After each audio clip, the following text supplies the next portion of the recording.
So when I was younger and I was a competitive rider, I just wanted to build my team, not just me going out doing well at competitions, but I also wanted to go out and have my students do well at competitions. So if we can have my students winning or second or something in every class, that was a good day for me. If I won the comp, that was a great day.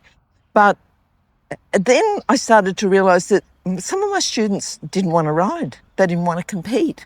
And I'll give you a couple of examples. I had a lady whose daughter had ridden.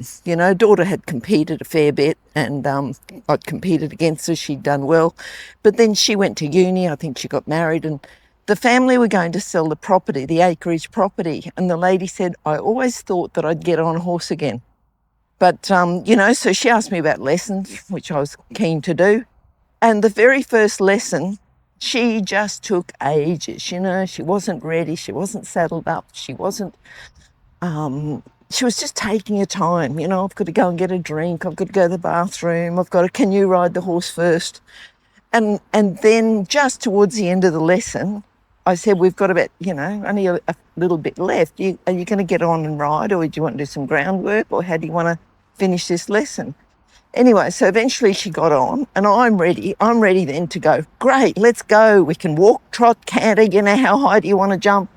And she said, no, I just want to sit here. And she just sat there then for the rest of the lesson, just doing, a bit of meditative breaths and deep breathing. And that's all she wanted to do. She was quite happy just doing those breathing exercises. She said, I never thought that I'd get on a horse again. Now I've got on a horse, and now I'm really, really happy. And that was pretty much the end of a lesson. She'd achieved her goals through a lesson. Hadn't achieved my goals. She wasn't going to go out and be a competitive rider, but she'd achieved her goals, and that's the main thing.